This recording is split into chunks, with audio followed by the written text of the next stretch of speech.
Sa mundo natin, may 195 na officially recognized countries. Pero minsan, may mga kwentong nabubunyag na parang sinusubukan itago ng mundo. Mga kwento na kapag narinig mo, mapapaisip ka.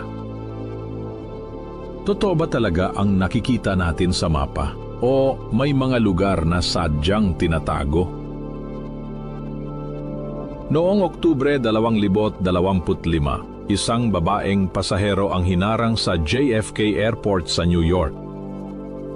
Wala siyang drugs, wala siyang dalang contraband, pero isang bagay ang nagpahinto sa mga immigration officers. This is going nowhere fast. Ang kanyang I'm not passport. getting through. Looks like possibly Arabic, but I don't know. Sometimes we actually have people that work here, you know, that can also speak the language, but we have to determine what that language is first. So. Sa passport niya, nakalagay ang isang bansa na hindi umiiral sa kahit anong mapa. Ang pangalan ng bansa, Torenza. Ayon pa raw sa babae, ang bansa nila ay nasa pagitan ng Europe at Asia, pero walang makahanap nito. Hindi rin siya nagkahit sa kahit anong immigration database sa buong mundo. At doon nagsimulang kumalat ang video niya online. Pero wait, may mas malalim pa rito. May ilang naniniwala ang Torenza ay hindi lang unknown country. Hindi raw ito galing sa mundo natin, kundi mula sa isa sa mga hidden continents beyond the ice wall. Today, susuriin natin ang JFK Torenza Mystery.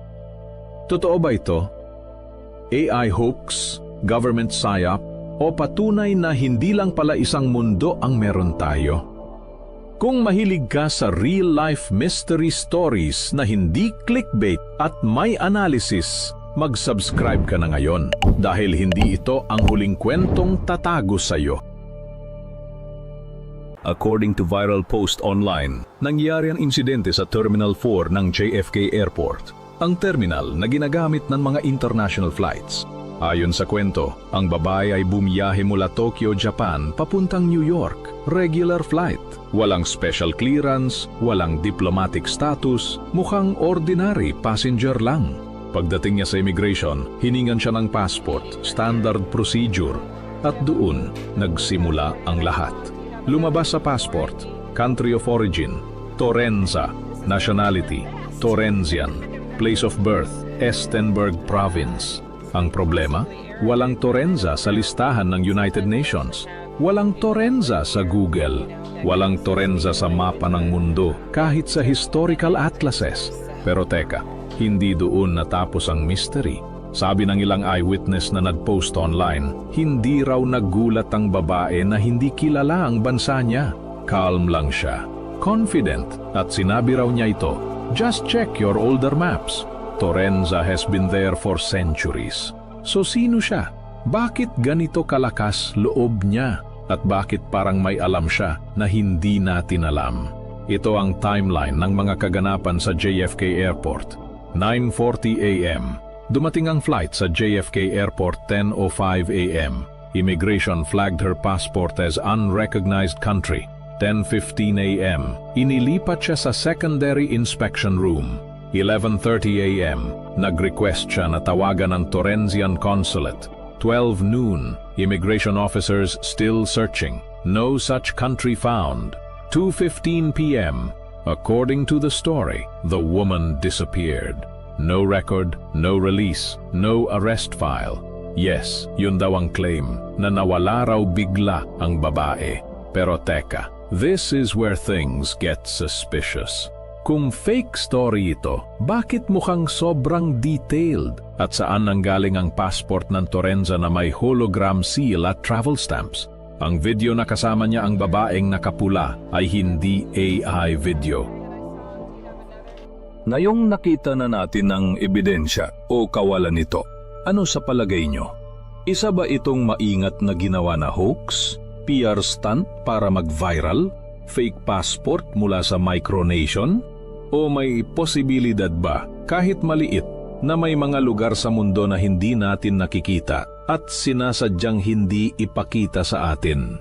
Dahil kung fake lang ang Torenza, bakit may mga theories na nag-uugnay dito sa mga lumang mapa, forbidden territories, at sa tinatawag na hidden continents beyond the ice wall? The passport may be mysterious, but the location of Torenza, kung totoo man ito, iyon ang mas malaking tanong.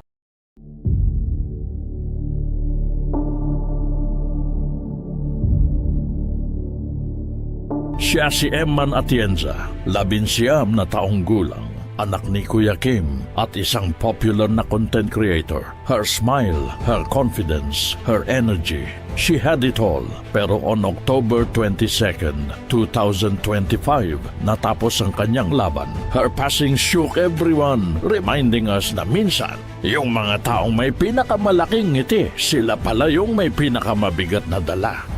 Welcome to Papi Lipi, where we will talk about different personalities, events, and important topics that are worthy of tackling.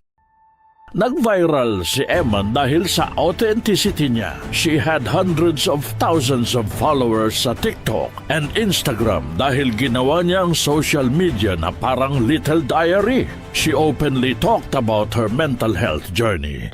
March 12th, Sunday, 2023. And if you're watching this, I've killed myself. I get into these moments where I feel like everybody hates me, socially just forcing myself onto people to be their friends. And I feel like that's deterred people from me. I genuinely feel like I don't have anybody. I just wish like that someone just would come up to me and be like, hey, how are you? The few times someone has done that to me, it's really made my day. People don't care about me to the point where they don't notice if I'm gone. But I've never fully been content with my life. And that's my problem. Maybe I'm just a spoiled rat. I just can't take it anymore. People ignoring me, people flat out insulting me. And they think just because they're the one person who has done it, that it wouldn't hurt me. But it piles up. And so I hope by sharing this, that people are more conscious about what they say to others. I'm fucking delusional. I look fucking ugly. I look so ugly. Isang araw, nag-post si Emma ng video na tila nakakatawa sa una. Nagbibiro siyang parang nabubulunan habang hawak ang leeg niya. Sabay caption na may kinalaman sa pagiging third wheel. Noon maraming natawa. Akala ng lahat content lang. Pero ngayon, paulit-ulit na nire-replay ng mga tao ang video na iyo. At sa bawat pagtingin, mas lumalalim ang tanong. Biro lang ba ito o may pilit siyang sinisigaw na hindi natin narinig? But Emman was also vocal about the dark side. Sa huling messages niya, she revealed na ang online hate and constant criticism were piling up. Sabi niya, it made her feel anxious and dreadful. Ang cause of death confirmed as suicide. Emman's tragic end shows us na ang pressure sa digital world, ang feeling na laging may nagjo-judge, can be too much. I wasn't excusing the actions of the kids of politicians. I was not sympathizing with them. Even in the video verbatim, I said it is wrong to frivolously spend and flaunt stolen money, that their money is stolen, and that a lot of them are insensitive and out of touch. My point was that we need to hold the politicians themselves to the same standard of accountability that we are holding the kids to. And when I say kids, I'm not referencing their age. I'm referencing their relationship to their parents, because they are the kids of the politicians. They are the offspring of the politicians. I'm so sick and tired of being purposefully misconstrued, having my words twisted so that people can purposefully misunderstand what I have to say, so they have a reason to be angry at me. I posted a video on my other account this morning talking about how I've been debating taking a break from social media. And I finally go around to checking my notifications on my main account, and I wake up to this, and I think this is just a sign. I'm a confident person, I'm a secure and opinionated person, but it gets to a point.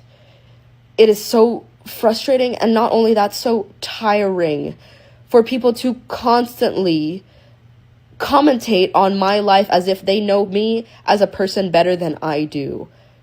It is so tiring for people to put words into my mouth that I never said. Maybe it's the language barrier. I don't even know. But I'm just going to take a break from social media just for a bit, specifically TikTok. I'll probably be active on other accounts. But maybe I'll be gone for a couple days, maybe a month. I don't even know. Bye. Hindi porket influencer, okay na. Huwag nating hayaang maging walang kabuluhan ang sakit na ito. Emma's legacy is about compassion. So, paano tayo makakatulong sa taong may depression?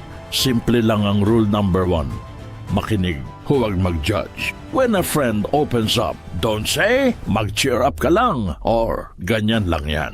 Instead, say, I'm here for you. Valid yung nararamdaman mo. Second, mag-offer ng specific help. Hindi lang basta, let me know if you need anything. Mas effective ang, gusto mo bang samahan kitang mag-research ng therapist? Or magdala ako ng coffee mamaya? And last, but most important, know the numbers. If someone is in crisis, your immediate action can save your life. Huwag kang matakot magtanong. Are you thinking of hurting yourself? Let's honor Emma's story by making the world a kinder place, online and in real life. Be the person that makes others feel seen and heard.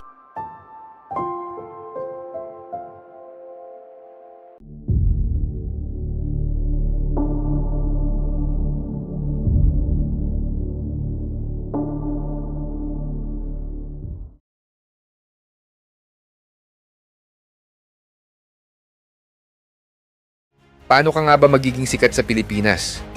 Pwede dahil magaling ka sumayaw o kumanta, magpatawa, o kumain ng tae ng pusa, So what's up mga katapang, may nakita na akong masarap na pagkain, tara puntahan natin, let's go! o roadkill na pala ka. Bilis! Ayan, pakita mo, mukbang palaka na sagasaan, masarap to, ayan oh! Wow! Ayan, lapit mo dito. Iba yung kakasa. Lapit mo dito. Siya si Ronnie Suan o mas kilala bilang Boy Tapang. Nakilala siya sa kanyang katapangan. Katapangan na kumain ng kung ano-anong nakakadiri at nakakasukang mga bagay. Every video was a challenge to human limits. Unti-unti, Boy Tapang wasn't just an internet personality. He became a controversy machine. And sa mundo ng social media, minsan, ang pinakadelikado ay kapag hindi mo na alam kung content pa ba ito or addiction to attention. Sa kasagsagan ng kanyang kasikatan, Boy Tapang became unstoppable. Every post, million views. Every reaction video, trending. Influencers wanted to collab. Brands wanted a piece of him. And just when he thought he had conquered social media, the world started seeing a different side. A darker side, hindi na lang hayop ang pinag-uusapan, kundi mga tao. Specifically, women. Mula sa simpleng content creator, naging milyonaryo. House and lot, brand new car, gold chains sa leeg. Sa mata ng publiko, si Boy Tapang panalo na sa buhay. He was living the dream na pinapangarap ng milyon-milyong Pilipino. Kumikita habang kumakain, viral habang natutulog, at bawat post, pera. Pero ang hindi alam ng karamihan, habang kumikinang ang ginto sa leeg niya, may nangyayaring unti-unting pumuputol sa tali ng kanyang pagkatao. Sa social media, lahat ng nakikita mo, edited. Pero sa likod ng camera, unedited ang realidad. Pero tulad ng sinasabi nila, kapag sobrang bilis ng pag-angat mo, mas mabilis ang pagbulusok kapag wala kang kontrol. At dito nagsimula ang tunay na kontrobersya. Lumabas ang mga babae na nagsasabing sila ay inabuso ni Ronnie Suan. Mga testimonya tungkol sa pisikal na pananakit, pagmamaltrato at emosyonal na pang-aabuso. Ayon sa mga pahayag, siya raw ay seloso, marahas at may ugaling hindi makontrol kapag nagagalit. May mga allegation ng pananakit, pagbabanta at panggagamit. Ang dating tinitingala bilang simbolo ng tapang, ngayon tinatawag ng abusado. Public sympathy turned into public outrage. Hashtags against him started trending. Brands quietly backed out. Even his own supporters nagsimulang magtanong, totoo ba lahat ng ito? Pagkatapos ng kanyang pag-angat isang araw, biglang nagbago ang tono ng social media. Hindi na views ang pinag-uusapan, kundi hustisya, domestic abuse allegation. Isang babae ang lumabas online, nagsasabing sila ay naging magkarelasyon. Ayon sa kanyang pahayag, nakaranas siya ng pisikal at emosyonal na pang-aabuso kay Ronnie Suwan. Sunod na lumabas ang isa pang babae. Ayon sa kanya, hindi raw siya sinaktan pero inabuso daw siya psychologically. Ginamit daw siya para sa content, pinahiya sa harap ng kamera at tinawag na walang kwentang babae. Ang social media sumabog sa galit. Hindi masama ang mangarap. Hindi bawal ang umasenso. Pero ang tunay na sukatan ng tagumpay ay hindi views, hindi pera, hindi trending topics, kundi karakter. Kapag lumobo ang ego, kapag inakala mong mas mataas ka sa batas at sa tao, doon nagsisimula ang pagbagsak. At sa huli, ang pangalan mo ang tunay mong investment.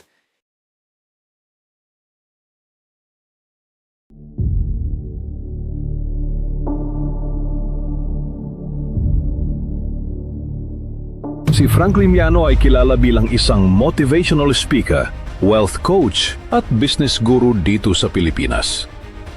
Marami siyang followers at malaki ang kanyang mga pangako ng financial freedom sa pamamagitan ng kanyang mga kurso. Pero ang tanong, totoo ba ang lahat ng ito? May mga naghihikayat na hindi nyo dapat paniwalaan ang kanyang mga sinasabi. Ang dahilan ay nag-ugat sa mga seryosong akusasyon ng scam, ng pagmak sa edukasyon at ng paulit-ulit na pagpapalit ng pangalan ng kanyang negosyo para takasan ang mga negatibong issue. Welcome to Papi Lipi, where we will talk about different personalities, events, and important topics that are worthy of tackling. Today, pag-uusapan natin ang comeback na naman itong si Franklin dala ang bagong pangalan ng kanyang scheme. Kung babalikan natin, nagsimula si Franklin Miano na may pangarap. Nais niyang tulungan ang mga Pilipino na mag-freelance at magkaroon ng sariling business. Ang goal niya ra ay i-empower ang mga Pilipino na makamit ang financial freedom. Isa sa mga unang platform na kinilala sa kanya ay ang MSB Academy. Dito, nag-o-offer siya ng mga courses at trainings para raw matulungan kang makahanap ng clients, mag-scale ng business at kumita online. Sa simula, marami ang na-attract sa galing niya magsalita at sa mga promises ng success. Kung naghahanap ka ng pwedeng pagkakitaan online, baka madaanan mo ang video ni Franklin Miano. Sino ba naman ang hindi mapapaklik sa title ng video na ang nakalagay ay 100,000 pesos in GCash in 30 days, zero experience? Sino ba naman ang hindi mapapaisip na maglabas ng mababang halaga na ito kung ang kapalit naman ay kikita ka ng hindi bababa sa 70,000 piso kada buwan? Sabi pa niya na, kung wala kang pera ngayon, ay pwede kang umutang sa mga lending app o sa G-Credit at iba pang source para makapag-enroll. Sila mag-G-Credits, 100. Ine-encourage niya na mag-utang ang mga interesadong mag-enroll sa kanyang course. So, bago ka magdesisyon, tapusin mo muna ang video na ito. Pinuntahan ko ang website na pinupromote niya na elevateph.net kung saan napaka-professional ang pagkakagawa ng website at sandamalmal ng testimonial ng mga students niya. Chinek ko ang FB profile ng mga nakapost na testimonial at halos wala akong nakita sa wall nila about sa business na pinag-aralan nila sa course ni Franklin Miano. So, medyo nagtaka ako. Tiningnan ko naman ang page ng Elevate sa FB at meron lamang itong 163 followers. Kung sinasabi ni Franklin na may napayaman na silang mga students na more than 20,000, bakit ganito lang kakonti ang nakafollow sa Elevate PH? Pinuntahan ko naman ang FB group ng mga members na Lazy Genius Club na may 73,000 miyembro. Pero kahit sino naman ay pwedeng mag-join dito. Wala masyadong activity sa page nila. At makikita mo na may nagre-reklamo pa nga na hindi sila mabigyan ng access porque ba nagbayad na sila dati. Tila hindi na sila iniintindi mula nung nag-enroll sila at hindi sila binabalikan ni Franklin. Kung totoo at busy ang mga members dito na kumikita ng 70,000 piso hanggang 1,000,000 piso a month, bakit ata walang discussion na nagaganap sa group na ito? Nag-check ako ng videos about Franklin Miano at nakita ko na dinurog na pala ito ni Makagago 1 taon na ang nakakaraan, na kung saan na-debunk ni Makagago ang pangloloko na ginagawa nitong Franklin Miano na ito gamit ang MSB Academy. Pinalitan ito ng pangalan into Work Smart. Wala na ngayon dahil pinalitan na naman niya ang pangalan into Elevate PH. Maraming content creators din at nag-expose sa galawang ito ni Frank. Nang lumabas ang mga akusasyon ng scam at negatibong reviews, nagkaroon ng rebranding. Ang MSB Academy. Naging Work Smart. Same strategies, same promises, bagong pangalan lang. At ngayon, ang latest niyang platform ay tinatawag na Elevate PH. Same cycle, new name. Mag-o-offer ng kursong may bayad, nangangako ng malaking kita, pero sa huli, Pagsisisi.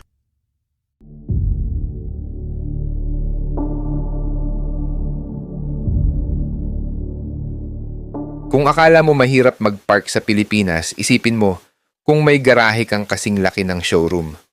Isa sa pinakamainit na usapan ngayon, ang koleksyon ng luxury cars ni Sara Diskaya.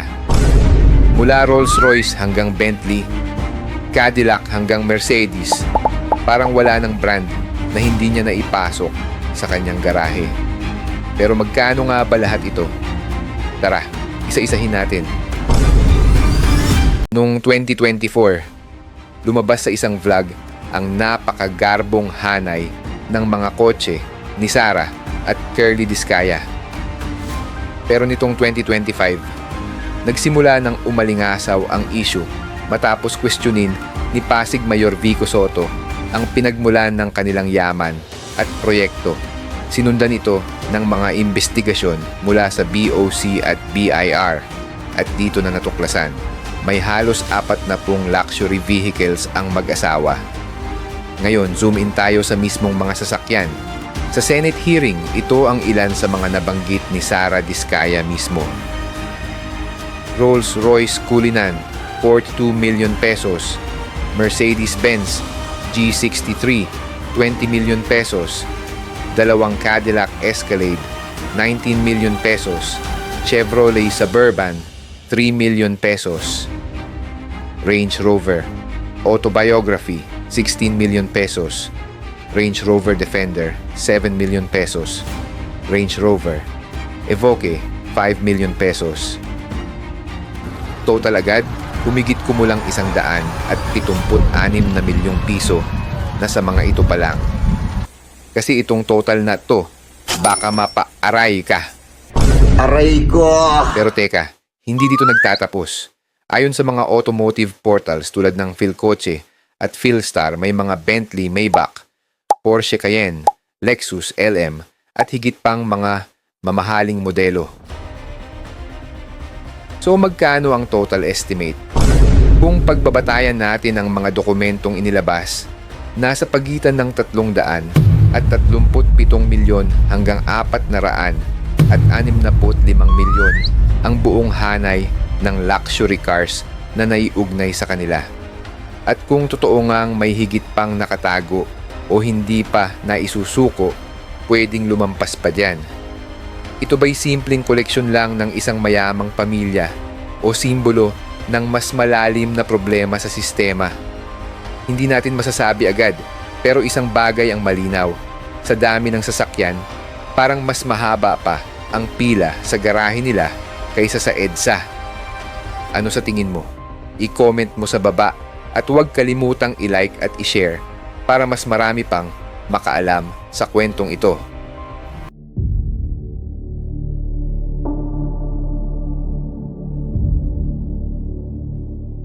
Siya si Ferdinand de la Merced o kilala bilang Philippine Looper. Mayroon siyang gusto ma-achieve, ang maging kauna-unahang tao na makalibot sa buong Pilipinas gamit lang ang kanyang paa, na hindi siya gagamit o sasakay sa kahit anong sasakyang panglupa. Welcome to Papi Lipi, where we will talk about different personalities, events, and important topics that are worth tackling. Baka pwede pong pa-like ang video na ito at mag-subscribe. Malaking bagay na po ito sa aming mga content creators. Libre lang naman po ito. Maraming salamat po. Gusto niya lakarin ang lahat ng lugar sa Pilipinas at makamit ang Guinness World Record. Nagdesisyon siyang i-document ang kanyang paglalakbay sa kanyang Facebook page. Noong una ay wala masyadong nanunood sa kanya. Hanggang sa habang lumalayo na ang kanyang nilalakad, ay unti-unting lumaki din ang kanyang followers sa kagustuhan ng mga kababayan natin na sundan ang kanyang journey. Umabot sa mahigit 1 milyon ang kanyang taga-subaybay, kaya naman mabilis din siyang nakilala sa social media. Nagsimula siya sa Kilometer Zero sa Luneta at naglakad papuntang Batanes. Bababa sa Luzon hanggang Bicol at tatawid papuntang Visayas at Mindanao, pabalik ng Batanes para maging isang loop. Maraming lugar ang nakakilala na sa kanya at sinasalubong siya ng mga tao at sinasamahan sa kanyang paglalakad. Naging isa siyang inspirasyon sa marami sa kanyang determinasyon, ngunit naging usap-usapan ang kanyang naging reklamo sa internet noong nakarating siya sa Negros Oriental, kung saan hindi daw siya tinrato ng maayos ng lokal na pamahalaan. Tinanong pa daw siya kung sino siya at ano ang kailangan niya doon. Gusto lang sana niya kumuha ng Certificate of Recognition na siya ay dumaan sa bayan na yon. Pero inimbitahan muna siya sa isang meeting ng 10:00 ng umaga. Ngunit tumanggi ito at sinabing hindi siya pwede ng ganong oras at kailangan na niyang ipagpatuloy ang paglalakad. Kahit busy ang mga taga-munisipyo sa paghahanda sa bagyo. Parang ang gusto ni Ferdinand na pagdating niya sa isang munisipalidad ay nakahanda na ang kanyang mga kailangan. Umani ng sari-saring comment mula sa mga netizen na tila ang mga lugar pa na kanyang dadaanan ang may kailangan sa kanya at utang na loob sa kanya sa pagpopromote nito ng turismo sa kanilang lugar. Sinabi pa niya na ginagawa niya ito para sa bayan kung sakaling masungkit niya ang titulo sa Guinness World Record. Sinabi din niya na kapag nadaanan niya ang isang bayan ay mapapasama na ito sa History Walk ng Pilipinas. Pero ito ang tanong, hindi ba ginagawa niya ito para sa kanyang sarili? Para makakuha ng maraming followers at makilala at mamonetize ang kanyang page? Wala namang nagtulak sa kanyang gawin ang ginagawa niya, pero bakit parang nag-e-expect siya na maging VIP sa lahat ng madadaanan niya? Bakit tila gusto niya ay espesyal ang kanyang pagdating sa iba't ibang lugar? At dahil siguro sa instant kasikatan, unti-unti nitong binago ang kanyang pag-uugali. Nagrant siya ng nagrant sa social media tungkol sa mga karanasan niyang hindi maganda along the way. Sinasabi pa niya na nakatutok ang Malacanang sa kanyang journey at pati na ang mga kapulisan. Hindi ba senyales na ito na binago na ng kasikatan ang kanyang pag-uugali at bigla nang lumaki ang kanyang ulo? Tila gusto niyang iparating sa mga tao na utang na loob nila ang ginagawa niyang ito dahil nakakatulong sa turismo ang pagdaan niya sa iba't ibang lugar. Pansin na din ng mga tao na nilalabanan niya ang mga comments na hindi niya gusto sa mga post niya sa social media. Para bang unti-unting nawawala ang kagustuhan niya na maging inspirasyon sa marami, bagkus nagiging kinaiinisan na dahil sa kanyang pag-uugali.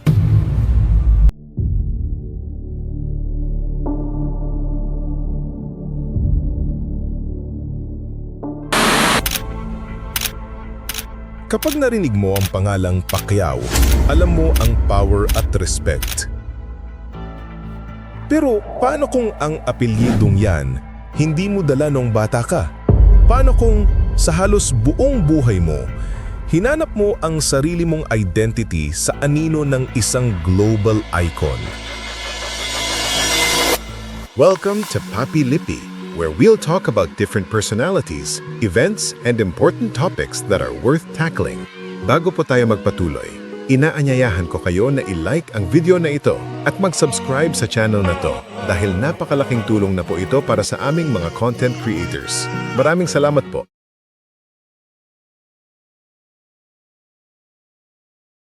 Siya ay si Iman Bacosa, ang anak sa labas ni Manny Pacquiao. Ang kanyang kwento ay hindi lang tungkol sa boxing.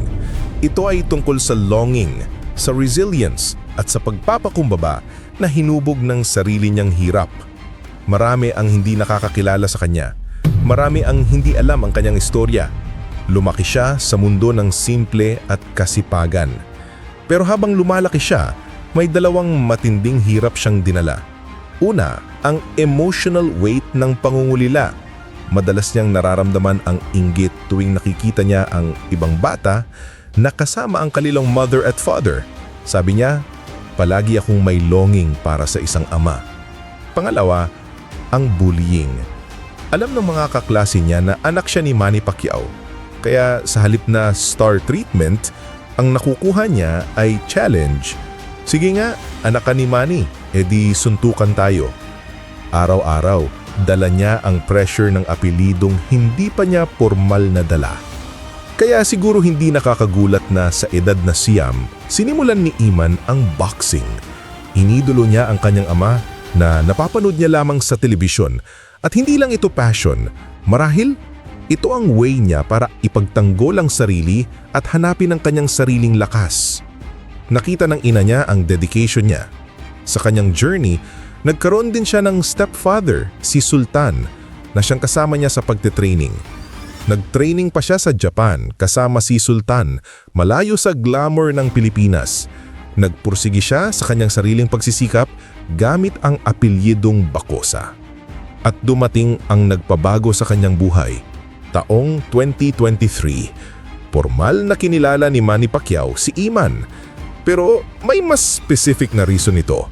Ayon mismo kay Iman, one of the biggest reasons kung bakit niya opisyal na pinalitan ang kanyang apelyido sa Pacquiao ay dahil para tulungan ako sa aking boxing career.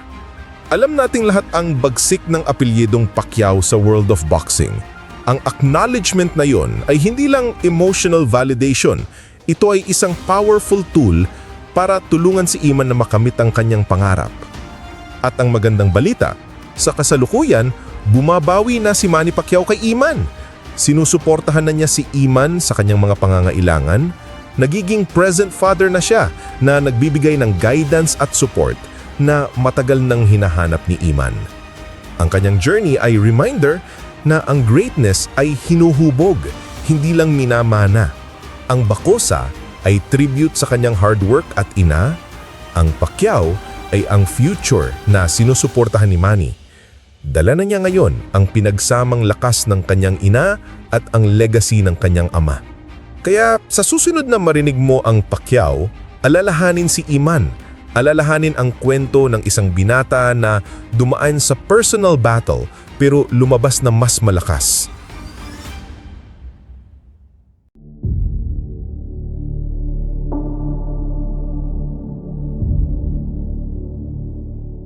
Alam mo yung may isang kanta na nung una, akala talaga natin, ano ba yan? Puro kalokohan na naman. Bastos na naman. At syempre, galing pa kay Tony Fowler, kaya mabilis tayong nag-assume. At oo, hindi rin nakatulong na may mga viral video siya dati, tulad nung Lato-Lato Challenge, kung saan inalog niya yung sarili niya na halatang walang bra at talagang nag-trending sa sobrang wild ng reaction ng mga tao. Kaya natural lang, tayo rin mabilis mag-judge. Lalo na't nag-release kamakailang lang ng bagong kanta itong si Tony Fowler na may title na Pribado. Paano kung sabihin ko sa inyo na lahat pala ng inakala natin tungkol sa kantang ito ay mali. Welcome to Papi Lipi, where we will talk about different personalities, events, and important topics that are worth tackling. Pwede po ba akong mag-request na i-like at mag-subscribe sa channel na ito? Malaking bagay na po ito para sa aming mga content creators. Maraming salamat po. Today, pag-uusapan natin ang bagong kanta ni Tony Fowler. Kasi pagkatapos nating pakinggan ng maigi ang lyrics, may na-realize tayo na hindi talaga natin inaasahan. Yung akala nating bastos, yung akala nating walang sense. Edukasyon pala para sa mga bata. At hindi basta edukasyon, kundi aral na dapat matagal nang tinuturo sa mga bata. At dito nagbago ang tingin natin sa kanta. Si Tony Fowler ay matagal ng kontrobersyal. Mula sa music videos, sa TF Nation, hanggang sa mga live streams na talagang pinag-uusapan sa social media. Isa siyang content creator na hindi natatakot magpa-sexy, magpakatotoo, at magpakuwela kahit madalas siyang i-bash. At hindi natin masisi yung iba dahil viral moments niya like the lato-lato video na literal niyang inalog ang suso niya online ay nagbibigay talaga ng impresyon na puro kalokohan lang ang ginagawa niya. Pero sa likod nun, meron siyang napakalaking influence sa audience, lalo na sa masa. Nung una nating narinig ang pribado, mabilis tayo nag-react, ay nako, ito na naman, siguradong bastos to. Pero nung pinakinggan natin ng maiki, nagulat tayo. Nagbago ang tono, nagbago ang message. Hindi pala ito tungkol sa kalaswaan. Hindi tungkol sa kung anumang adult content. Kundi tungkol sa boundaries, tungkol sa consent, at tungkol sa pagprotekta sa mga bata. Grabe no? Kung sino pa yung madalas i-bash, siya pala yung gumawa ng ganitong klaseng kanta. Sa kanta, binanggit ni Tony ang mga totoong termino ng parte ng katawan sa Tagalog na diretso, malinaw at walang halong mali siya. At ito ang pinakamahalaga. Walang masama sa pagbanggit ng tamang pangalan ng bahagi ng katawan. Hindi dapat kabastusan ng pagtuturo nito sa mga bata. Kasi kung hindi tayo ang magtuturo ng tama, ibang tao ang magte-take advantage. At ito mismong kanta ang nagsisilbing unang proteksyon ng mga bata laban sa pang-aabuso. Ito ay pribado, bawal hawakan ng kung sino-sino. Sa panahon ngayon, napakadaling ma-expose ang mga bata sa hindi dapat.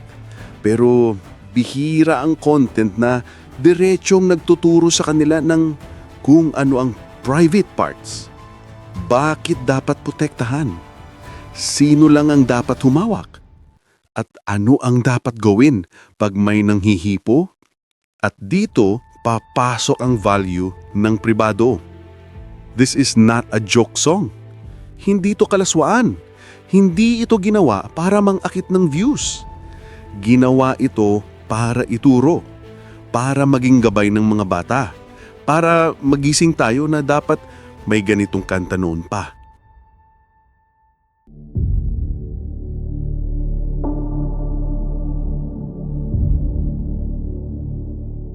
Siya si Kier Garcia o kilala bilang Fukerat, ang isa sa pinaka-active at entertaining na vlogger ngayon sa TikTok at YouTube.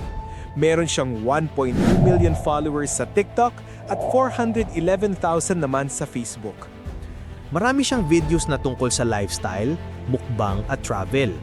At syempre, yung kanyang signature na personality, funny, loud, real, and unapologetically expressive. Pero kamakailan lang, usap-usapan ng pagkaka-offload ni Fukerat sa Dubai Immigration. Welcome to Papi Lipi, where we'll talk about different personalities, events, and important topics that are worth tackling. Bago po tayo magpatuloy, Inaanyayahan ko kayo na i-like ang video na ito at mag-subscribe sa channel na to dahil napakalaking tulong na po ito para sa aming mga content creators. Maraming salamat po. Ayon sa kumakalat na reports online, hindi raw siya pinayagang makapasok sa UAE dahil nakasuot siya ng pambabae at maaring itinuring itong cross-dressing, which is restricted sa bansa. Though wala pang official statement mula sa mismong UAE authorities, maraming sources ang nagre-report na posibleng yun ang dahilan ng hindi niya pagpasok sa Dubai. At kung tama man ang mga ulat, mahalagang maintindihan kung bakit maaaring mangyari ito. Ang United Arab Emirates na kinabibilangan ng Dubai ay may mahigpit at konserbatibong batas. May mga rules sila tungkol sa public behavior, disclosure of sexuality, dress code, at cross-dressing. Sa UAE law, cross-dressing in public is considered public indecency at may kaukulang penalties tulad ng deportation, detention, fines. Kaya kung may kahit anong sign ng pagpapakita ng kasarian na hindi tugma sa gender marked on one's passport, pwedeng mag-cause ng interrogation o outright denial of entry. Hindi ito dahil masama sila, kung hindi dahil mahigpit talaga ang kultura at batas nila at sinusunod lang nila ang tradisyon at legal framework ng kanilang bansa. At dito papasok ang pinakamahalagang lesson sa video na ito. Kapag pupunta tayo sa ibang bansa, kahit turista lang tayo, kahit vlogger, influencer o ordinaryong Pinoy, kailangan natin mag-research. Hindi lahat ng bansa ay pareho ng kultura, hindi lahat open-minded, at hindi lahat tanggap ang mga ginagawa natin dito sa Pilipinas. Kahit simpleng bagay tulad ng pananamit, public affection, pagkukuha ng videos o pagsasalita tungkol sa sensitive topics, pwedeng magdala ng legal trouble sa ibang lugar. At syempre, sa kaso ni Kier Garcia, kung totoo man ang balita na cross-dressing ang naging issue, mahalaga itong magsilbing paalala para sa lahat. Respect the culture of the country you visit. Know their rules, know their boundaries, at prepare yourself before you travel. Hindi dahil influencer ka, exempted ka. Hindi dahil sikat ka, pasado ka. At hindi dahil normal sa bansa mo, okay na sa bansa nila. Take this as a reminder na ang mundo ay hindi pareho. Iba-iba ang kultura, iba ang pananaw, at tanggapin na ang mundo ay hindi pareho ang mundo nila. Kung gusto mo maging ligtas at hassle-free ang biyahe mo, mag-research ka muna bago ka mag-book ng flight.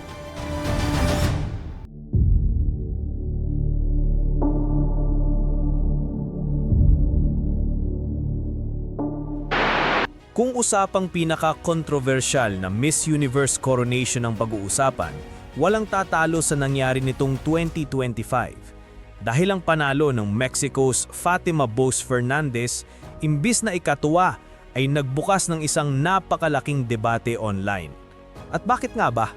Well, kasi halos lahat ng factors na hinahanap sa isang Miss Universe winner wala sa kanya, at least ayon sa mga pageant fans. Today, pag-uusapan natin, sino si Fatima? Sino ang ama niya? Ano ang connection niya sa co-owner ng Miss Universe? At bakit may allegation ng pay to win? Pero reminder lang, we're not accusing anyone. We're just laying out the information that's already circulating publicly, and kayo ang bahalang mag-isip sa dulo. Welcome to Papi Lippy, where we'll talk about different personalities, events, and important topics that are worth tackling. Bago po tayo magpatuloy, inaanyayahan ko kayo na i-like ang video na ito at mag-subscribe sa channel na to dahil napakalaking tulong na po ito para sa aming mga content creators. Maraming salamat po. When Fatima Bose Fernandez from Tabasco, Mexico was crowned Miss Universe 2025, maraming wait, what? Why? Walang napanalunang special award. Hindi crowd favorite, hindi strong performer sa prelims.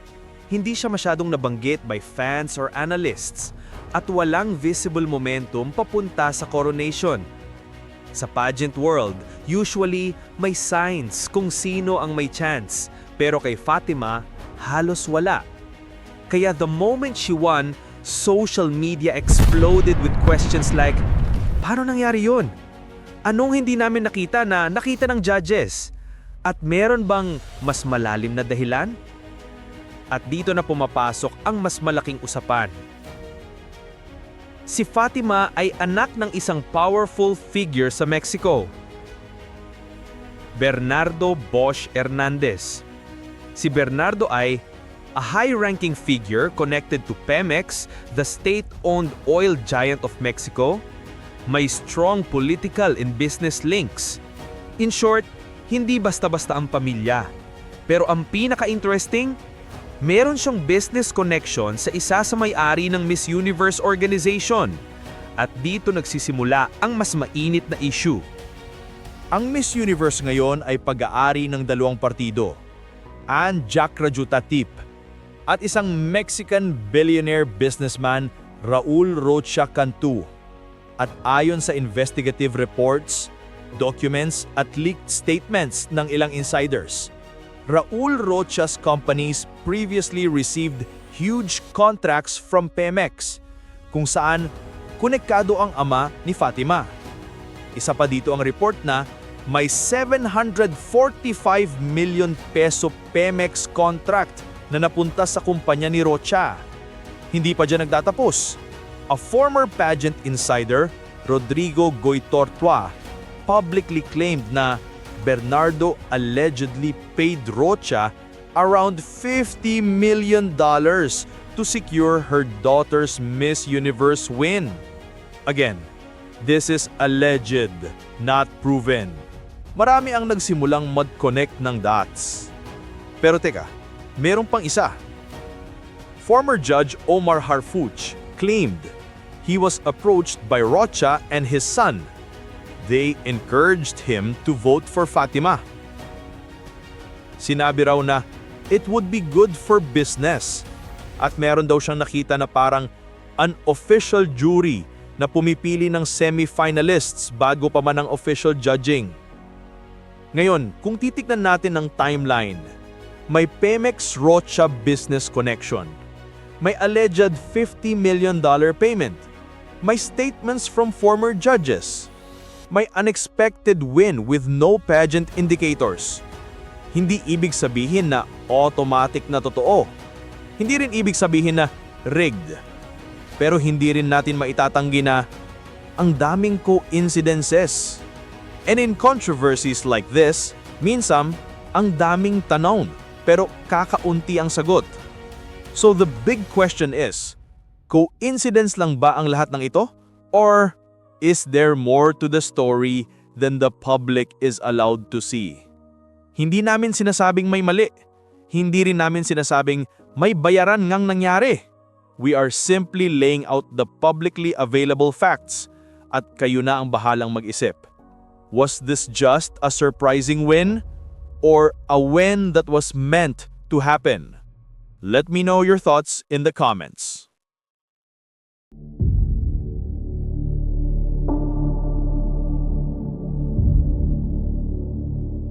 Si Marlu Arizala, born March 11, 1998, ay lumaki sa isang simpleng pamilya sa Cavite. Wala masyadong resources, wala masyadong opportunities, pero maaga niyang na-discover na gusto niya talagang sumikat, mag-artista, mag-perform. Welcome to Papi Lipi, where we'll talk about different personalities, events, and important topics that are worth tackling. Bago po tayo magpatuloy, inaanyayahan ko kayo na i-like ang video na ito at mag-subscribe sa channel na to dahil napakalaking tulong na po ito para sa aming mga content creators. Maraming salamat po. Noong 2015-2016, sumikit sa Facebook ang isang boy band parody group na tinawag nilang Hash5. Basically, kids version ng hashtags ng It's Showtime. Kilala sila bilang cringe performers, laging nagba-viral dahil sa funny at off-key na performances, at tinawag pa si Marlu ng internet ng kung ano-ano tulad ng Kalapangnit, Pambansang Pinipig. Dahil sa pimples niya, at iba pang harsh memes na only early FB culture could produce. Pero guess what? Fame is fame. At yung pagka-cringe nila, yun mismo ang nagpasikat sa kanila. At bilang leader ng Hash5, si Marlu ang pinakanaging mukha ng grupo. Noong September 2017, nag-viral ang balita. Si Marlu magpaparetoke. Nakita niya kasi na isa sa mga kaibigan niya Nagpa-rhinoplastic, gumanda ang itsura. So naisip niya, kung siya pumogi, baka ako din. kaya nag-reach out siya sa The Icon Clinic ni Dr. Eric Yapchuangco. Nag-offer siya ng cross-deal, publicity kapalit ng malaking discount. And for the clinic, jackpot. Marlu was already viral, controversial, and perfect for marketing. So pumayag sila. Kasama pa ang Rated K ni Corina Sanchez who documented the entire transformation. At noong inilabas ang final reveal, boom! Xander Ford was born. Mas matangos ang ilong, mas maayos ang panga, mas malinis ang balat. The internet exploded. After ng makeover, sumikat si Xander Ford ng grabe. Guestings dito, shows doon, endorsements, mall shows. He was literally everywhere. Pero dito na pumasok ang downfall. Sabi-sabi ng mga nasa industriya, lumaki ang ulo. Naging pasaway sa talent agency, hindi nagpapakita sa guestings kasi nagbabakasyon kasama barkada, party dito, inom doon, gastos ng gastos na parang walang bukas. Isa sa mga dahilan ng pagbagsak niya? Wrong circle of friends at sobrang silaw sa kasikatan. Mga controversy na lalong nagpabagsak sa kanya. Ang Catherine Bernardo voice clip scandal. Pangit at sakang si Catherine Bernardo. Gusto ko lang po sa inyong spoiler po talaga ako. Gusto ko lang po sa inyong inyag na yung lobo pong ginagawa pa ni Catherine Bernardo po sa po yun. Galit ang buong Katnill fandom. Later, lumabas na bayad pala yung content. But damage done. Gandang Gabi Vice incident. Naimbita siya sa GGV pero ayon sa reports, hindi pinalabas dahil nag-attitude daw siya backstage. Criminal Case 2019. Late 2019, inireklamo siya ng girlfriend niya ng physical abuse at rape.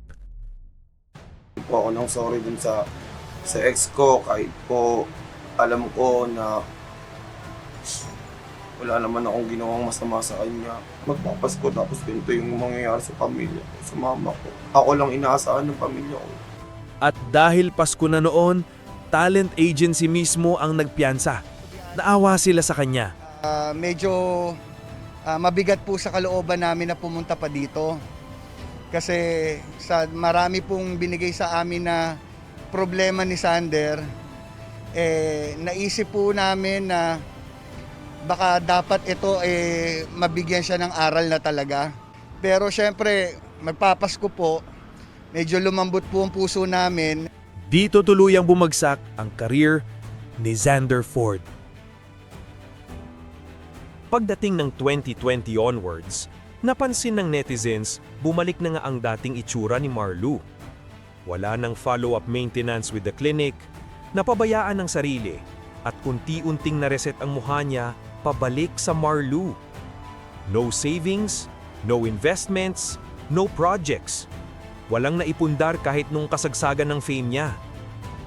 At ang pinakamasaklap, yung dating Xander Ford na punong-puno ng yabang at ilusyon ng kasikatan, wala na. Pinalitan siya ng isang taong halatang nagsisisi at ngayon may pamilya na, asawa at anak. And he's trying to live a simple life again. Ang bagong pagkakataon, Rated K returns. Ngayon, after many years, binalikan siya ng Rated K. Same show na nagpa-Xander Ford sa kanya noon. At this time, they offered him another sponsored transformation. The question is, aabangan pa ba ito ng tao o tapos na ang curiosity ng publiko? Yun ang malaking tanong.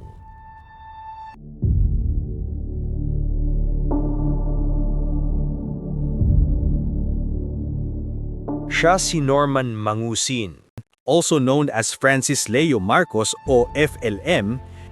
Yung ibang tawag sa kanya ay Norman Gusgusin at Kulaong. Nagsimula talaga siyang sumikat nung pandemic. Kasi bigla siyang lumabas sa social media na parang mysterious billionaire na tumutulong sa masa. Nagpamigay ng truck-truck ng bigas, nagbibigay ng relief goods, nagpapakitang philanthropist kuno. Welcome to Papi Lippy, where we'll talk about different personalities, events, and important topics that are worth tackling. Bago po tayo magpatuloy, inaanyayahan ko kayo na i-like ang video na ito at mag-subscribe sa channel na to dahil napakalaking tulong na po ito para sa aming mga content creators. Maraming salamat po. Maraming natuwa, lalo na yung mga OFW natin abroad na madaling maantig kapag may nakikitang tumutulong sa Pilipinas. Doon siya unang nagka-community, nagka-solid followers at tinawag siyang pandemic hero. Lumabas sa mga issue na yung mga perang pinapadala ng supporters niya, lalo na yung mga OFW, hindi naman talaga napupunta sa humanitarian activities. Karamihan, binubulsa. Maraming naglabas ng ebidensya, nagsalita ang lahat sa interview, nag-share ng screenshots, at ang pinaka-notorious na nag-expose, Makagago po sa amin na naman nga pala to at pati yung mga nakasama niya dati. Sa mga vlogs nila, na-debunk halos lahat ng kalokohan at kabulastugan ni FLM. From fake stories, exaggerated claims, hanggang mga gawain behind the scenes na talagang nakakahiya. Ito pa ang mas wild. Pinapalabas ni FLM na trillionaire daw siya. Mayaman daw ang angka nila at ang pinakamatindi sa lahat, anak daw siya ni Ferdinand Marcos Sr. pero pinalabas na lang daw na anak siya ni Pacifico Edralin Marcos, kapatid ni Ferdinand Marcos Sr. para hindi masira ang tingin ng tao sa former First Family. Pero guess what? Mismong Marcos family, si PBBM at Aimee, nagsabing hindi siya kadugo, hindi nila kilala at walang basehan yung claim niya. May kamag-anak ba kayong Francis Leo Marcos? Wala.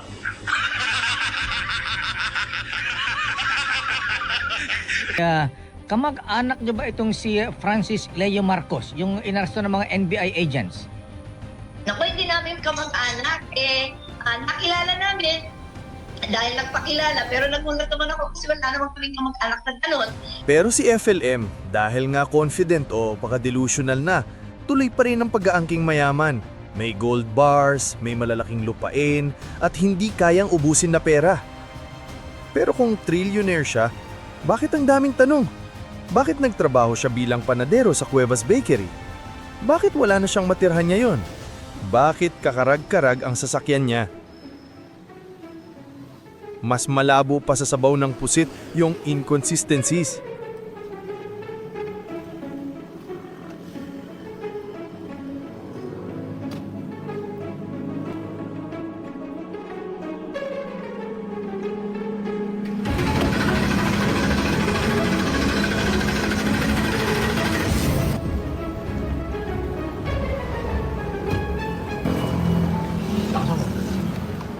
Puta, bulok na yung sasakyan ni Aling, ni Mr. Pogi.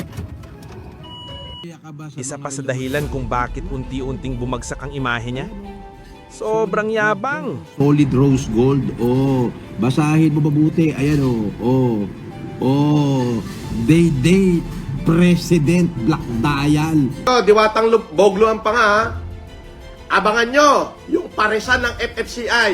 Ha? Patented to ha. Magtatayo ako ng pares. Okay?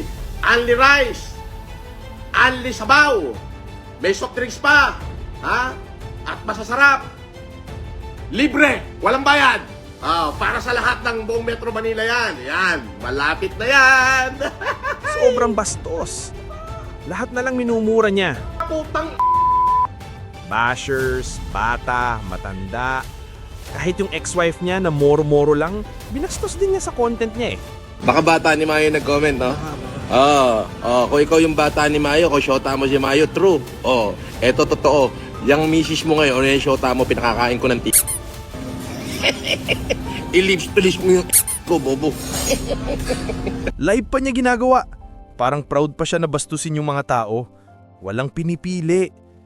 At kung kayo yung tipo ng manonood na mataas ang tolerance sa toxicity, baka sumuko rin kayo eventually kasi grabe talaga yung mga sinasabi niya, malutong magmura at idadamay pa ang pamilya ng mga kalaban niya. Dahil sa mga kinikilos niya, dumudura sa tablecloth, sumisinga sa mesa, at kung ano-ano pang kababuyan.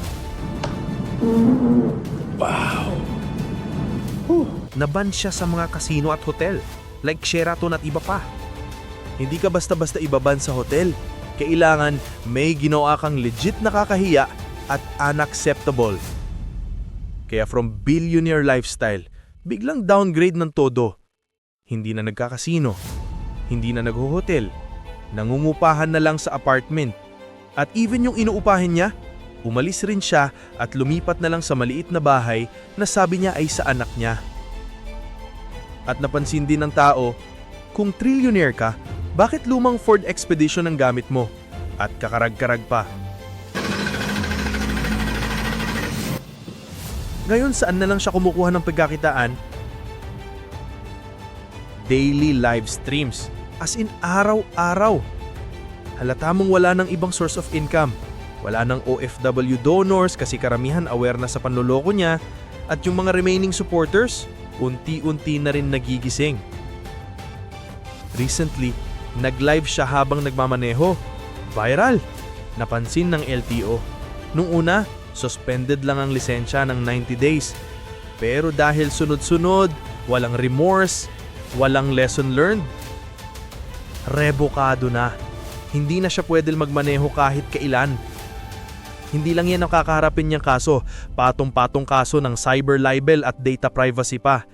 At doon mo makikita, unti-unti na talagang gumuguho ang mundo na binuo niya mismo. Malinaw na, nalalapit na ang araw na babalik siya sa kulungan. Kahit siya, alam niya na yan, kita sa kilos. Bigla na lang siyang nagbait-baitan sa mga live at nagbabasa pa ng mga Bible verses, baka may maawa sa kanya. Trying hard to stay afloat. Putang ina mo, puki ng nanay mo. Pero kapag ang kabalugtutan mo, kabastusan mo at panloloko mo ay umabot na sa sobrang taas, may hangganan talaga. Kumbaga, karma loading na. 99% complete. Ang public figure na dating iniidolo ng marami, ngayon unti-unti nang nabubuking ang lahat ng kasinungalingan. Gago na yung kupal na mula putang inang yan. From pandemic hero, ngayon, Yun ang pagkakama. kalaboso.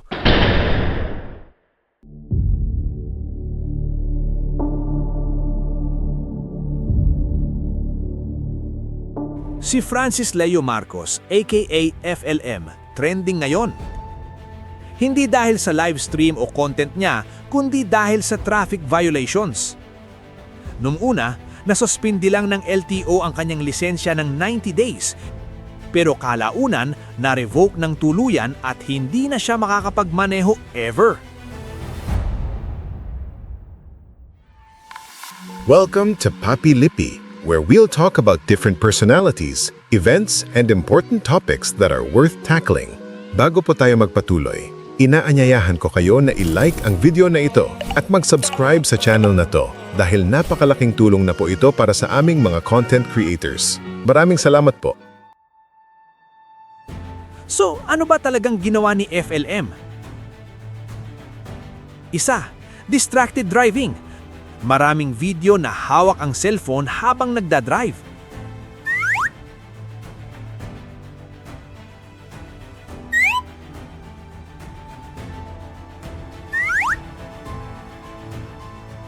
Ikalawa, seatbelt violation. Hindi nakasabit kahit basic safety ito.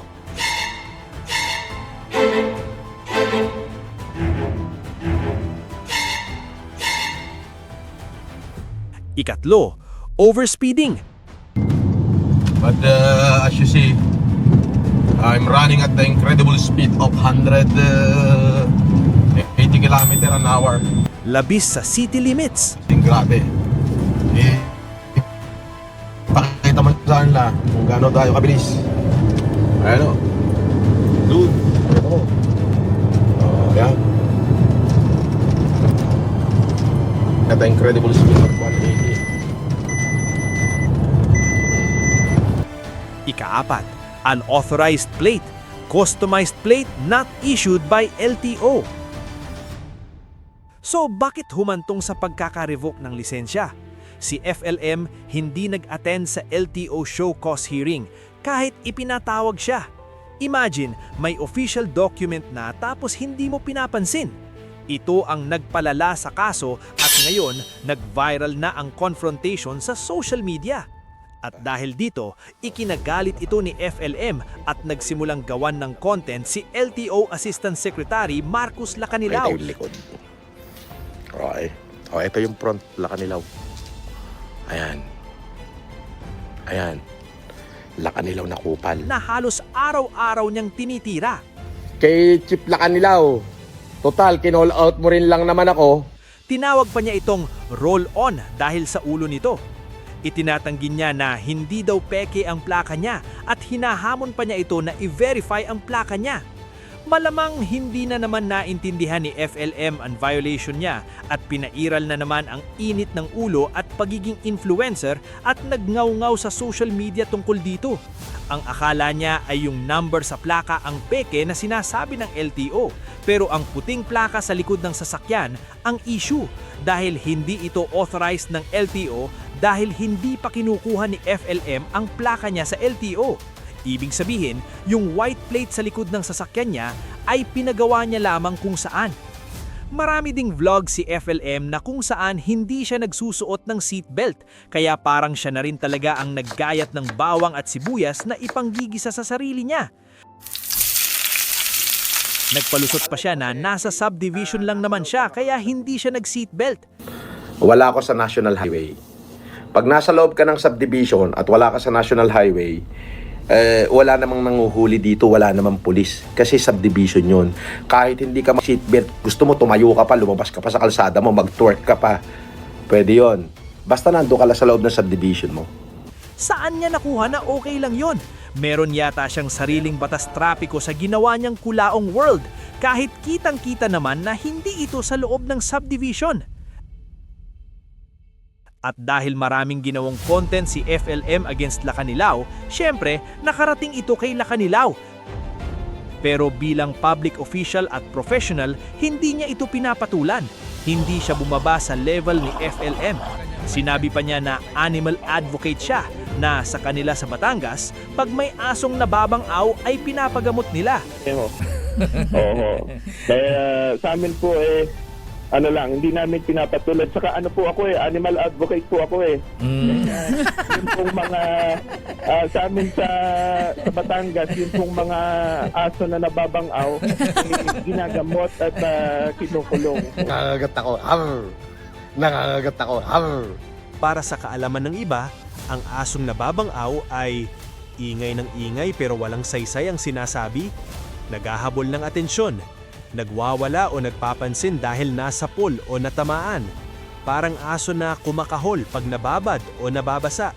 Maingay, magulo, hindi makapali, o kaya ay nauulol. Kaya kung mapapansin nyo, hindi na niya binabanatan si Makagago dahil hindi niya ito kaya. Kaya si Asek Lacanilao na lang ang pinagbalingan niya.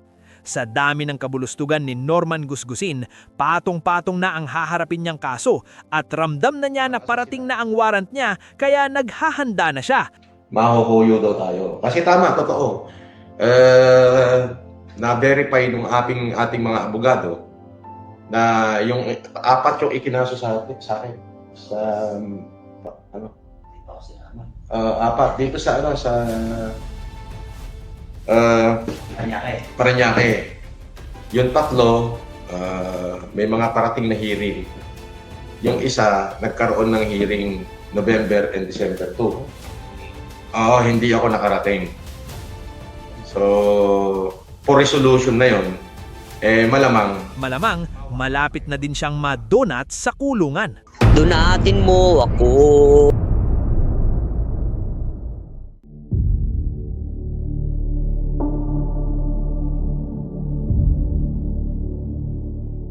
Siya ang nag-viral na nanakit sa nagkakariton. Alamin natin ang punot dulo ng gulong ito. at kung sino ang mga taong nasangkot sa social media drama. Welcome to Papi Lippy, where we'll talk about different personalities, events, and important topics that are worth tackling. Bago po tayo magpatuloy, inaanyayahan ko kayo na i-like ang video na ito at mag-subscribe sa channel na to dahil napakalaking tulong na po ito para sa aming mga content creators. Maraming salamat po. Siya si Carlos Subong, ang kapatid ni Pokwang na nanakit sa lalaking nagkakariton na kumalat sa social media. Nagkaroon ng contact or gasgas ang pickup truck ni Subong kaya ito agad na bumaba ng sasakyan at pinagalitan ang lalaki na nagkakariton. Sa video, kitang-kita ang tensyon. Makikita sa video na binatukan niya ang lalaki na nagtutulak ng kariton at kasama sa eksena ang pag-iyak ng batang anak na babae ng lalaki dahil nakita niya na sinaktan ang kanyang ama.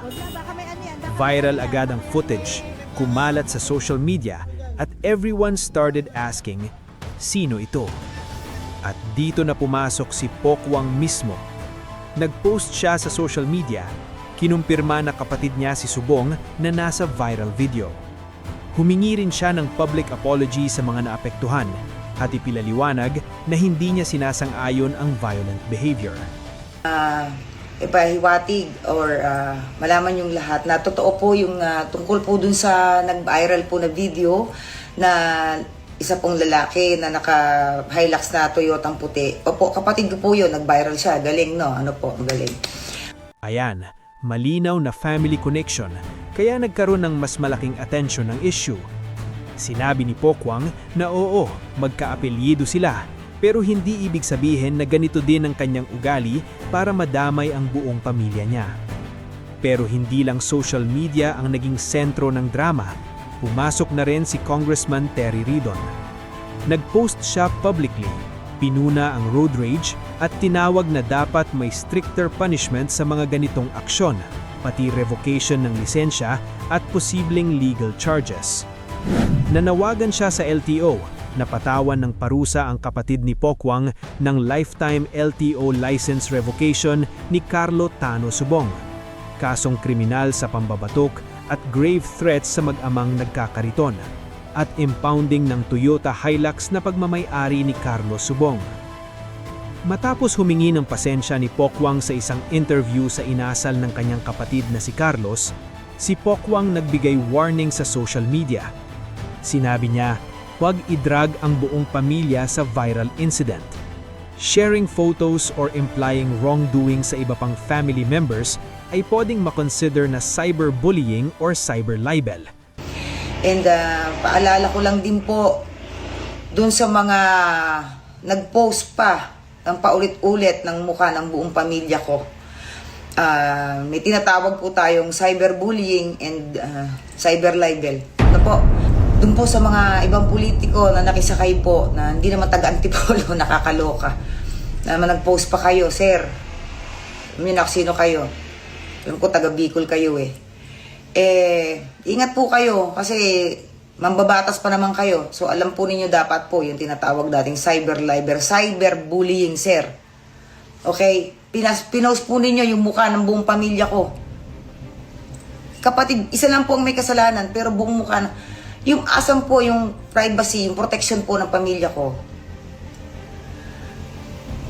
Hindi po ako kumakampi sa kapatid ko, pero sana, nag-iingat po kayo sa mga post ninyo, sa mga comment ninyo. Parating ito ni Pokwang kay Congressman Terry Ridon na ang sabi niya, mambabatas ka pa naman, pinost niya pa ang mukha ng buong pamilya ni Pokwang, gayong iisa lang naman ang may kasalanan. Ang punto niya, hindi niya dinepensa ang pananakit ng kanyang kapatid at hindi niya itinotolerate, pero ang proteksyon ng kanyang pamilya mula sa unfair na pambabatikos ng mga tao online. Sinabi ni Pokwang na hahanapin niya ang mag-ama para makabawi man lang dito. Kaya mga papi, huwag mainit ang ulo sa daan. Simple road issues, daanin sa mahinahon na usapan. At sana'y pinangaralan na lang niya at hindi na dapat sinaktan. Sigurado naman na hindi sinadya ng lalaki ang pagkakasagi ng kariton sa sasakyan dahil sino ba naman ang gusto ng gastos o aberya?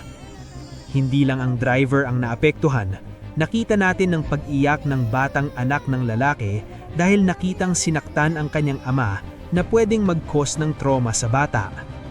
Ang control sa emotions at respect sa ibang tao sa kalsada plus awareness sa social media ay sobrang importante.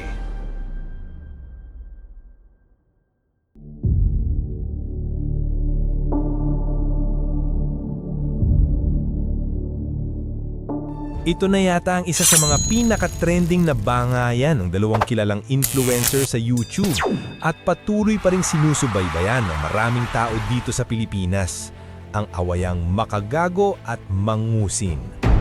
Para dun sa hindi nakasubaybay, siguro nagtatanong, paano nagsimula ang away nila Makagago at Norman Mangusin, aka Francis Leo Marcos? Ito ang pag-uusapan natin ngayon.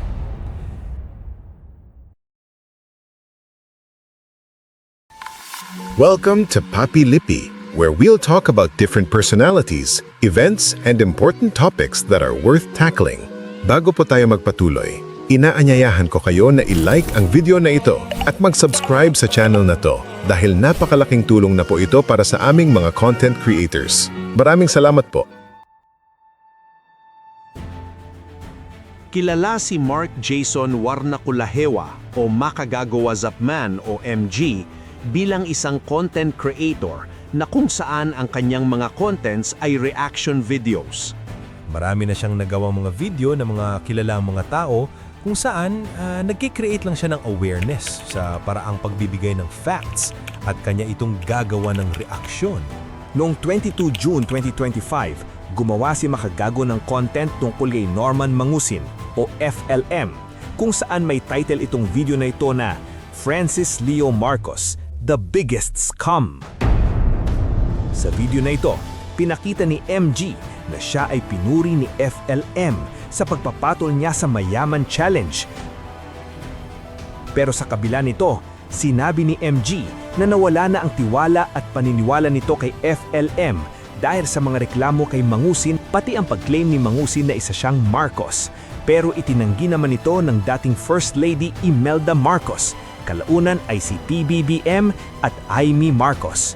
May kamag-anak ba kayong Francis Leo Marcos? Wala.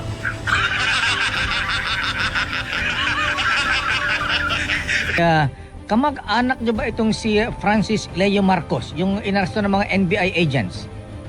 Naku, hindi namin kamag-anak. Nakilala namin dahil nagpakilala. Pero nagulat naman ako kasi wala naman kaming kamag-anak na gano'n. Dito din sa content na ito, ipinakita ni MG ang video ni Sian Gaza na ginamit lang umano si FLM ng isang malaking investment scam na front. At dahil pandemic na noon, naisip ng investment scammers na mahihirapan silang makakuha ng investor gayong pandemic na, walang pera ang mga tao. Kaya nagdesisyon sila na may palabasin na hindi kilalang tao out of nowhere na tutulong sa mga tao para mabilis itong pumutok sa social media. At dahil nasa bahay lang ang mga tao nung panahon ng pandemic, marami ang naka-online kaya puro mukha ni FLM ang makikita mo sa internet. Sabi pa ni Sian Gaza, the moment na makuha na ng FLM Syndicate ang tiwala ng masa, dito na sila magsisimulang kumuha ng mga donasyon sa mga tao, lalo na sa mga kababayan nating mga OFW. At gumana ang kanilang plano, milyon-milyon ang nakolekta nila sa mga tao. Pero naudlot ang humanitarian ni FLM nung siya ay nakulong dahil sa reklamo ng Optometric Association of the Philippines dahil sa pagpapamudmod niya ng mga libreng salamin na nag-violate sa Revised Optometry Law of 1995 na hindi otorisado ng Philippine Association of Optometry. At dahil dito, ito ang nagbukas ng marami pa palang kaso na nakasampa kay Norman Mangusin tulad ng human trafficking, violence against women and children at estafa. Nasundan ng isa pang content ni MG tungkol kay Mangusin noong July 14, 2025 na may pamagat na Francis Leo Marcos, The Biggest Royal Blood. Dito, pinakita ni MG ang pag-claim ni Mangusin na siya ay royal blood at ipinilit na siya ay anak ni Pacifico Edralin Marcos. Dito lumugas ang wiretap ng pag-uusap ni Norman at ang kanyang ina, na kung saan nagmumura ito sa kanyang ina at nagsabi pa na siya na daw ang magpapatumba sa kapatid niya. Dito din nilait ni FLM si Diwata dahil ito ang panahon na nagtrending siya at sinabihang pang-adik si Diwata. Nangako din si Mangusin na tatapatan niya si Diwata ng libreng pares sa Metro Manila na pangako lang naman at walang katotohanan. Dito din itinanggi ni PBBM na kamag-anak nila si Francis Leo Marcos. Dito din tinulakay ni MG ang fake wedding ni FLM at Mayu Murakami at ang kanyang mga gold bars.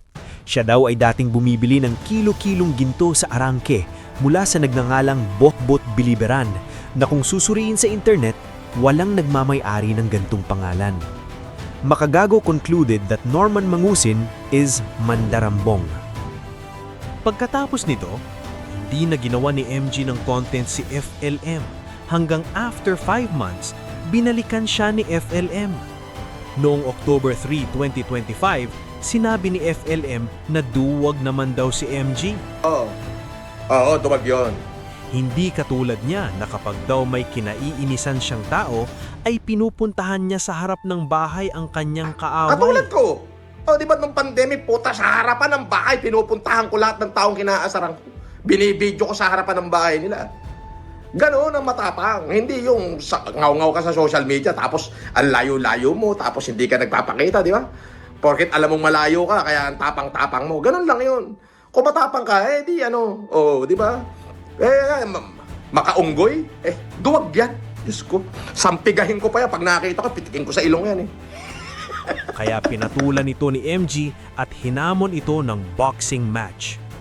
Sabi mo, matapang ka.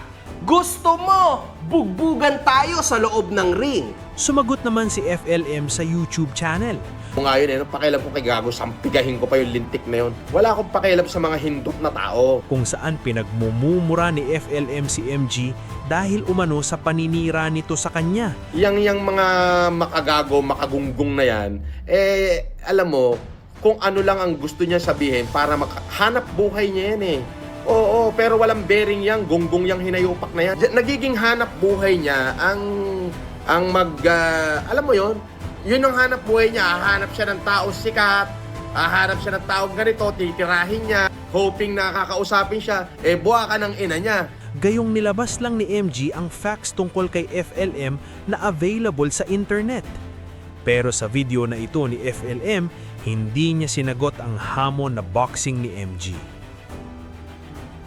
Simula noon, nagpapalitan na sila ng contents laban sa isa't isa at hanggang ngayon, umabot pa sa demandahan dahil unang nagkaso si FLM noong hindi na niya kayang i-handle lahat ng pambabatiko sa kanya ng channel ni MG. Lalong lumakas ang mga ebidensya na inilalabas ni MG sa kanyang channel dahil naglapitan ang mga tao na may kinalaman at nagawan ng kabulastugan ni FLM at nagpa-interview ang mga ito sa kanya. Ayon kay MG, by January 2026, lalabas na ang warrant ni FLM at tuluyan nang makukulong. Sa labang ito, malakas ang laban ni MG dahil si FLM mismo ang naglalaglag sa sarili niya sa mga nilalabas niyang mga contents. Parang siya na mismo ang naggayat ng bawang at sibuyas na ipanggigisa niya sa sarili niya. Sa palagay niyo, sino ang mauunang makulong sa dalawa? I-comment niyo sa baba.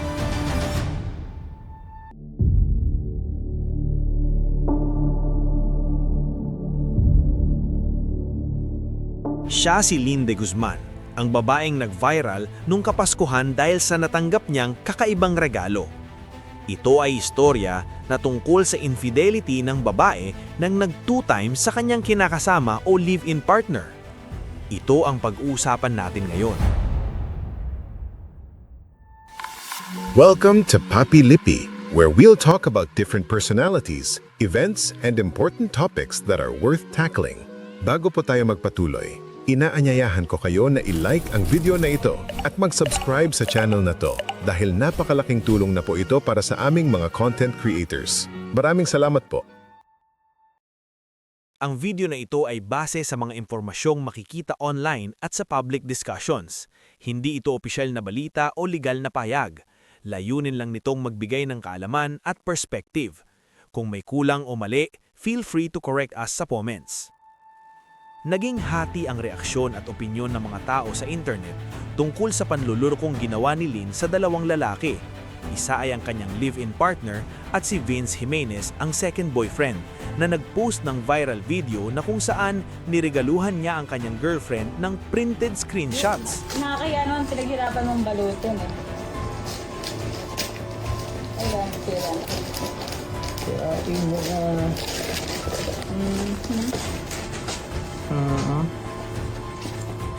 Puta, ano to? Combo? Ano ba to? Sa'yo. Ha? Sabi na prank to eh.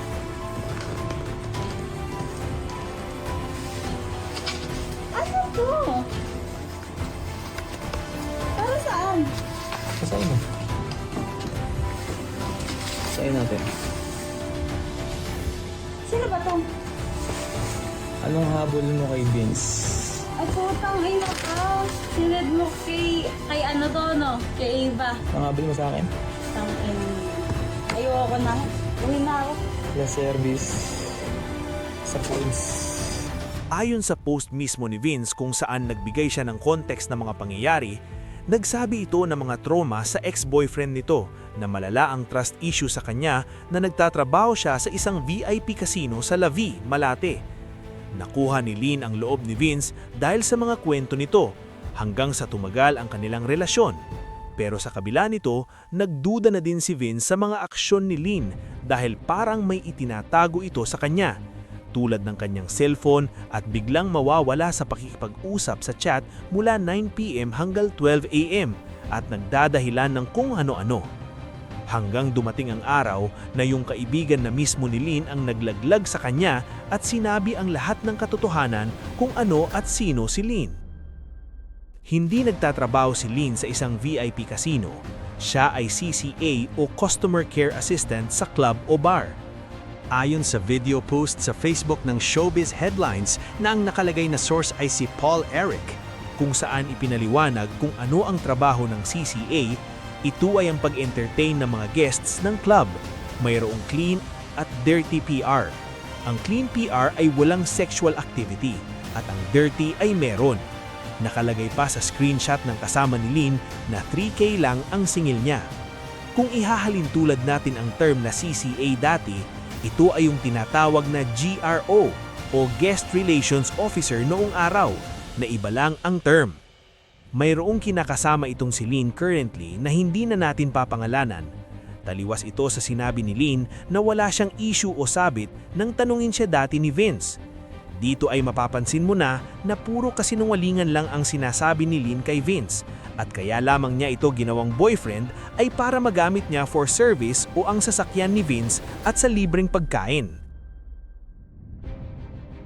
At dahil nasaktan si Vince sa mga naalaman niya tungkol sa panggagamit lang sa kanya ni Lynn, nagdesisyon siyang gumawa ng video para sa kanyang plano na hulihin si Lynn sa mga kasinungalingan niya. Nagprint siya ng mga screenshot ng mga usapan ni Lynn at ng kanyang kaibigan at inilagay ito sa kahon at ibinalot ng Christmas gift wrapper. Nang buksan ito ni Lynn, laking gulat niya na puro printed convo ang laman ng kahon. Dito na pinaamin ni Vince si Lynn sa mga kasinungalingan niya. Makikita na hindi makasagot si Lynn sa mga tanong ni Vince sa kanya dahil huling-huli na siya. Sino ba to? Anong habol mo kay Vince? Ay, putang ina ka. Sined mo kay ano to, no? Kay Ava. Ang habol mo sa akin? Tang ina mo yan. Ayoko na. Uwi na ako. La service. Sa phones. O hindi. Sinabi ko yun sa kanya. Kasi ayoko ng issue. Issue. Gusto ko mag-end. Wait lang. Mayroon pa. Wala na, okay na. Feeling ko yan na yun eh. Eh no? Nung Saturday pa lang. Nung bago pa kayo mag-swimming ng boyfriend mo. Sabi na eh. Diba? Ayun no? Wala na, ayoko na. Date araw-araw sa BF. Ayoko na. Tahimik ka ngayon. Alam ko nang ganyan yan, nararamdaman ko na yun. Dapat sinabi mo na lang, hindi mo na pinirin something. Hindi ko na ano? So, Kaya pala nagbe-video ka, pati kanina. For what? Alin? For what purpose? And, Wala, for sagutin mo what to. purposes? Bakit ginagawa Wala mo? na, okay na eh. Ba't ginagawa Okay ba't na. ginagawa mo nga ako? Hindi kita ginagawin. Hindi mo ako ginago. Hindi. Simulat sa pool, sabi mo sa akin, wala kang jowa. Di ba? So, ba't ka nga nagbe-video Tapos ngayon? wala kang, anong work mo? Anong purpose mo dyan? Ano work mo? Ano ang purpose mo dyan sa video na yan? May ibang purpose. Ano nga? Para saan? Gusto ko malaman na rin ang BF mo. Para nga saan? Bakit? Gusto ko malaman ng BF mo. Sa akin, alam mo, wala na sa akin. Okay na. Di ako, kita Ayoko mo, na. di ako galit. Hindi, gusto ko tawagan mo yung BF mo ngayon. Ayoko. Ayaw mo? Alis ako. Ayaw mo? Kasi po, Alam mo kasi pwede mo akong kausapin about yan. oh, ba't dito mag-usap po? Ba't ka mag-video kasi muna? Ato. Oo, palawan ko sa'yo. Ang gusto kong gawin, i-post. Ay, ang lakas mo. Pero, kung itatawagan mo yung BF mo ngayon, kakausapin natin, aaminin natin lahat. Ang lakas mo, babe. Ay hindi, ikaw yung malakas, umpisa pa lang. Wala kang awa, wala kang konsensya. Stop mo muna. Wala kang konsensya, hindi. Gagawin natin to kapag tinawagan mo yung boyfriend mo. At i-stop natin tong video. Akin. Hindi. Pero hindi ibig sabihin na pwede mo Sana, akong sirain. before mo gawin yung mga ganyang bagay, mga kademonyong ganyan, sana isip mo yung may mga ganyang possibilities, consequences sa buhay. Hindi ko ba natakot sa mga nag-cheat niyo, tapos pinapost? So, yun nga yung gagawin mo. Hindi ko alam. Kaya nasa 50-50 pa rin talaga eh, actually. Ang gusto ko na talaga purpose, malaman ng boyfriend mo. Sobrang lala kasi nang gagawin mo finish na yan. So, di mo lala yung ginawa mo. Malala ka sa'yo. Alam mo yun. Wala na sa patimbangan. Alam It's ko, consequences. kung nasasaktan ka dun, I'm sorry. Pinakapati natin yung joyride mo. Kung napasok ka sa relationship namin, sa away namin, I'm so sorry. You're not sorry. You're just sorry because you got caught. Kasi nahuli ako. Diba? Tama. Pero nagsasorry pa rin ako. Hindi ka sorry. Hindi ka sorry. Nakita ko sa mata mo. Hindi ka sorry. Ano bang gusto mong sabihin? No, wala. Alam ko kung ano lang yung sincere. Sa hindi. Wala akong hinihiling na mag-sorry ka. Wala kang hinihiling, so binibigay ko. Okay. You're not sorry. I'm so sorry sa nagawa ko sa'yo. You're not sorry. Sige na. Mag-isimba pa ako. Pagdadasal kita. Goodbye. Goodbye. So last. Ano last? Last. Kaya nga. Kaya nga. Bye. Ano gagawin natin? Wala lang, tinitingnan lang. Kasi ngayon lang kami. Ito yung last time. Thank you. And thank you sa mga ginawa mo. Sige na. Nati ka pa ng joyride mo kanina pa. Sige na. Talaga naman. Ha? Gusto mo lang tayo hug last time? No. Wala na talaga. That's your last time. Okay. Good. Ano bang tawag dito? So, update na lang kita namin.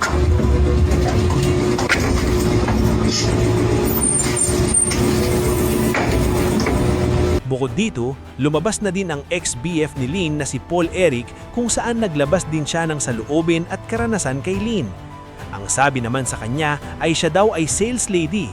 Isa din siya sa mga niloko nito at nahuli niyong nagpa-take out sa singkit na foreigner at chinek-in ito sa New Coast Hotel na nahuli niya mismo sa akto ng abangan ni Paul si Lynn sa labas ng New Coast Hotel. At ito ay ikinagalit pa ni Lynn at ibinalik pa ang mali nito sa kanya. Pero mapapansin ngayon sa Facebook page ni Lynn na tila nagugustuhan pa nito ang pagsikat niya bigla sa social media at may papol pa na parang siya ang biktima. Posibleng pwedeng makasuhan si Vince sa pagpost niya ng video tungkol dito kung idadaan sa legal. Pero kahit manalo man si Lynn sa kaso, hindi na mawawala ang mukha ni Lynn sa internet at ang kanyang pinaggagawa sa mga lalaki. Ang kasikatan ay nawawala, pero ang dignidad ng tao pag nawala, napakahirap na maibalik. Kayo, tama bang makasuhan at makulong si Vince? I-comment nyo sa baba.